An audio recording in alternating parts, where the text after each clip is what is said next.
Please subscribe.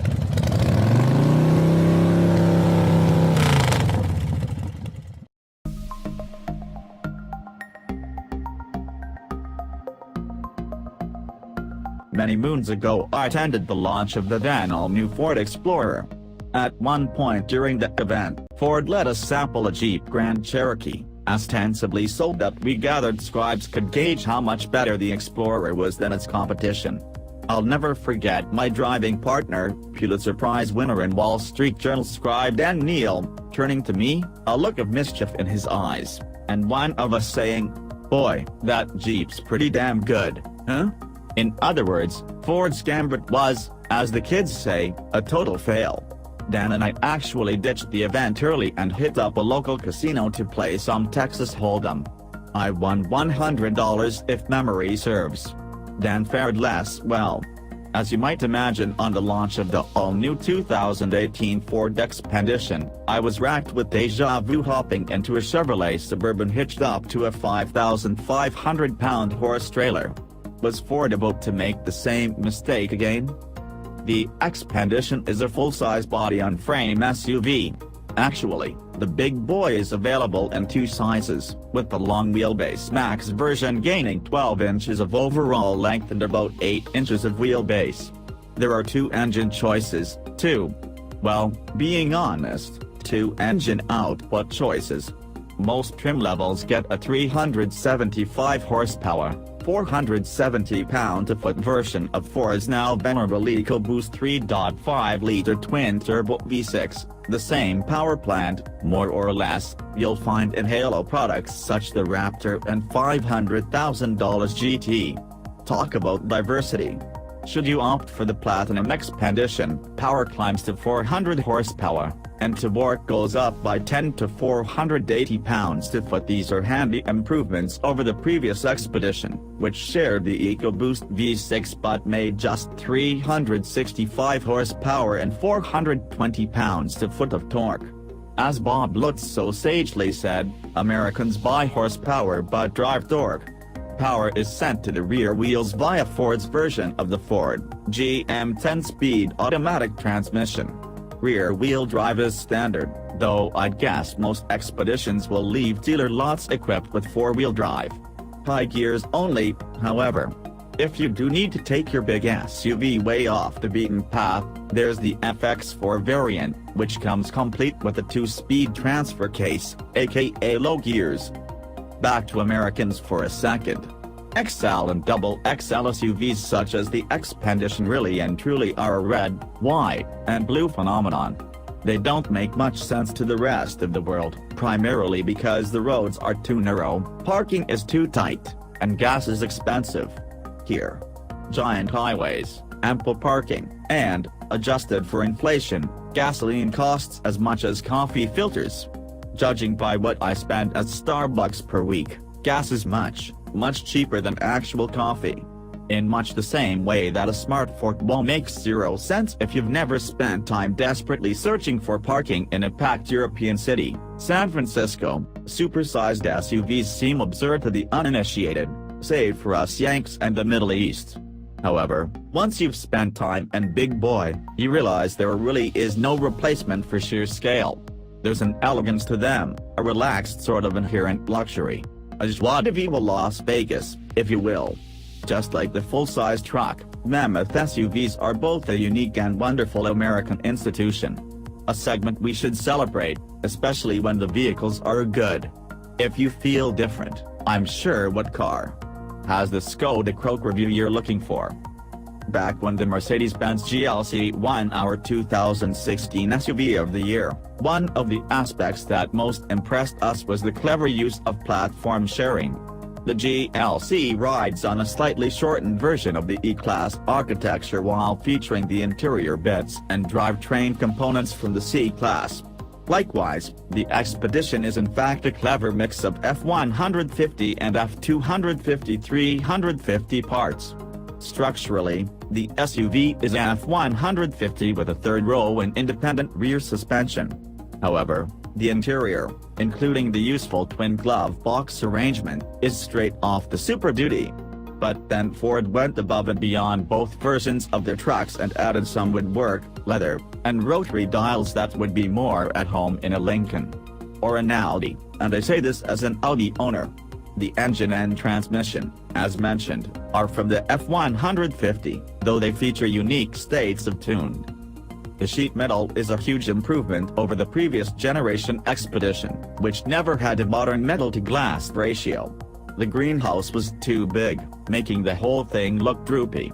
There was of course a 6,000-pound gorilla in the room. From the side the new, all-aluminum Ford looks like the current Chevrolets, Tahoes, and Suburbans. It just does. Blame the high belt line, but the similarity is much more than just passing. I actually think the Ford looks better, but I want to say something else. The Ford Explorer looks like any number of Land Rovers. The Fusion's front end looks like an Aston Martin. The Lincoln Continental and MKZ look like modern Jaguars. And now the Expedition looks like its closest rival. For whatever the reason, Ford design kicks out products that look like they come from other car makers. Does this fact bother me? Kind of. Philosophically I don't like it, but practically speaking, when a product is good, who cares? As Woody Allen said, I'm paraphrasing, always be original, don't steal. But if you're gonna steal, steal from the best. Imitation, sincerity, flattery, and all that. As for the rest of the body, I think the base grille looks pretty much okay, though I find the platinum snout a bit busy. Looks good from behind. Enough said. Although the outside might look like a mimeographed Suburban, the inside of the Expedition embarrasses the Chevy. The two are night and day. If Ford is day and night is cheap and looks dated. The luxury, specifically in the platinum trimmed models, continues in the middle row, where the elegant leatherwork is still present, both in terms of the seats and the door trims. The middle seats feature what's called tip and slide. Essentially, when you're trying to access the rear seats, the middle ones both slide and tip forward at the seat track. You can leave car seats in place and still get bodies into the back.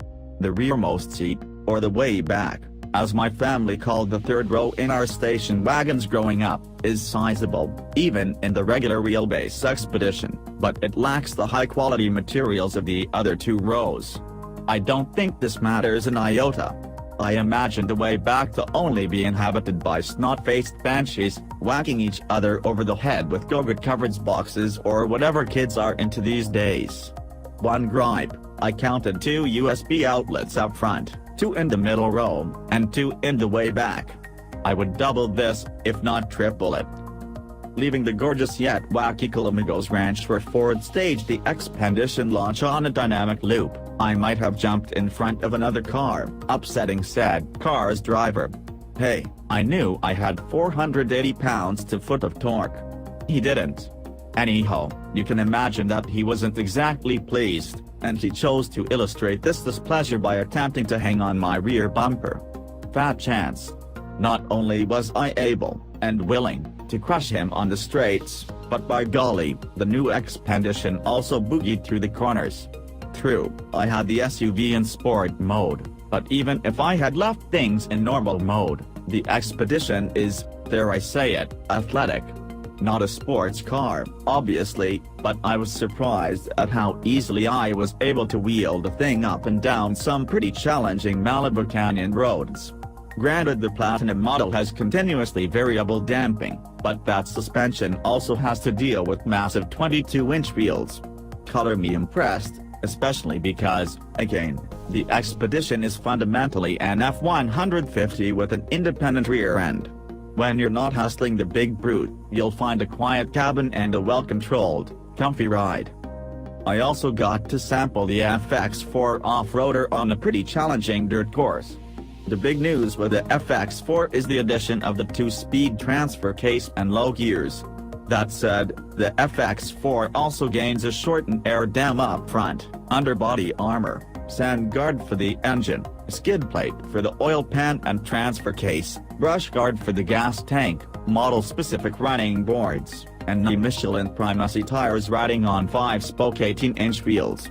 I asked the Ford engineer if it's particularly difficult to craft a vehicle that will be riding on wheels ranging from 18 to 22 inches. He nodded his head enthusiastically. Also, the FX4 is available in both regular length and max size. There are a few off-road modes you play with, but mud and rut seemed to be the optimal choice for the course at hand. There was a fairly tricky downhill section, and I commented to the FX4 engineer riding shotgun with me that I would like to run this particular section uphill. He told me that the truck could do it, but that after 2 waves of 50 journalists each, the sandy path would get destroyed. We actually run into this exact same problem each year during SUV of the year, so I mostly believed him. Anyhow, the new Expedition seemed fine off-road, but it was nothing to write home about. Minutes later we encountered a section that did test the truck. We came to an uphill left-hander whose surface seemed to be composed exclusively of loose shale, some sort of busted rock. I wasn't carrying enough speed on my initial approach, and as I applied more throttle, the Michelins dug into the rocks. I reversed down a car length, built up some speed, and took a slightly more packed down but still loose and rocky path up. Although the FX4 struggled a bit, it climbed right on up. Didn't even have to use for low. Impressive. Are there going to be many FX4 takers? No, Ford doesn't think so.